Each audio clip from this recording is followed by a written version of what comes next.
Morning दोस्तों। आज 25 दिसंबर की ईटी की बिजनेस न्यूज़ के ऊपर एक क्विक व्यू ले लेते हैं। फ्रंट पेज के ऊपर ईटी ने बोला है कि रिलायंस और डिज्नी ने एक नॉन बाइंडिंग एग्रीमेंट साइन किया है फॉर ए मेगा मर्जर। सोचिए क्या जबरदस्त मैसिव एंटरटेनमेंट ग्रुप बनेगा ये। दूसरी खबर, एक बुरी खबर आ रही है जिसके अंदर पेटीएम ने 1000 लोगों को फायर कर दिया है across multiple units for cost cutting. RBI ने क्रैकडाउन किया है इलीगल फॉरेक्स ट्रेडिंग के ऊपर। चलिए बढ़िया, जितना कर्व लगा सकें ये इलीगल फॉरेक्स ट्रेडिंग के ऊपर। पॉलिटिक्स के सेक्शन को हम स्किप ही कर देते हैं। कंपनीज के बारे में जो न्यूज़ आ रही है उसके अंदर ग्लोबल रेटिंग एजेंसी फिश ने बोला है कि economic growth to boost demand of corporate India.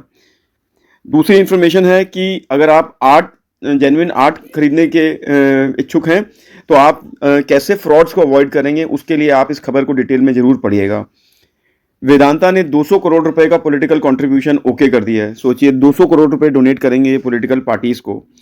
एक अच्छी खबर ये आ रही है कि ग्रेटर नोएडा का एक प्रोजेक्ट रिवाइव हो गया है because of UP governments new policy. I think that's a great news for the home buyers. Markets के बारे में इंफॉर्मेशन ये आ रही है कि ये जो बुल रन है ये चलने की उम्मीद है अगले साल भी, जो कि इलेक्शन ईयर है। और न्यूज़ ये कह रही है कि शायद 17% तक गेंस होंगे अगले साल के अंदर। देखिए क्या होता है। उसके बाद और खबर में हम चलते हैं आगे। तो इन्वेस्टिंग के बारे में जो खबर है उसमें कोई खास खबर नहीं है, सिर्फ इतना ही है कि लोगों का एनपीएस के अंदर investors because of the trust factor invest कर रहे हैं, क्योंकि मार्केट्स जो है टॉपसी टर्वी चल रही है थोड़ी सी। स्पोर्ट्स में एक ही मेन खबर हमें दिखाई दे रही है कि जो साउथ अफ्रीकन कैप्टन है बाबूमा, उन्होंने इंडियन बॉलर्स की काफ़ी प्रेस करी है। और क्यों नहीं, इंडियन बॉलर्स ने ज़बरदस्त परफॉर्मेंस दी है साउथ अफ्रीका में अभी तक। देखिए टेस्ट सीरीज में क्या करते हैं।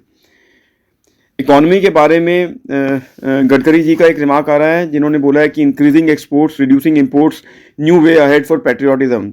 अगर आप देशभक्त हैं तो कोशिश करिए एक्सपोर्ट कैसे बढ़ाएं और इंपोर्ट कैसे कम करें।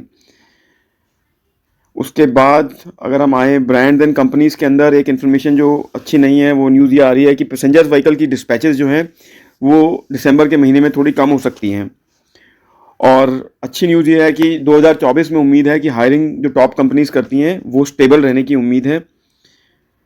ग्लोबल खबरों में एक अच्छी खबर है कि एनवीडिया वॉर हिट सिविलियंस के लिए, एनवीडिया जो एक ग्लोबल एआई लीडर है, वो $15 मिलियन रेस करेगा for war hit civilians globally. Startups को लेकर खबर है, एक खबर ये आ रही है कि सॉफ्ट बैंक फर्स्ट क्राई के अंदर अपना कुछ हिस्सा बेचने जा रहा है अहेड ऑफ द आईपीओ। और एक बहुत इंटरेस्टिंग खबर ये आ रही है कि जो इकोनॉमिक टाइम्स के अंदर कोट हो रही है कि 2025 तक 50% यूज़र हैं वो सोशल मीडिया को छोड़ देंगे। अरे भाई ये खबर तो जरूर पढ़नी चाहिए। कैसा लगा आपको ईटी का ये व्यू, आप जरूर कमेंट सेक्शन में बताइएगा। Thank you.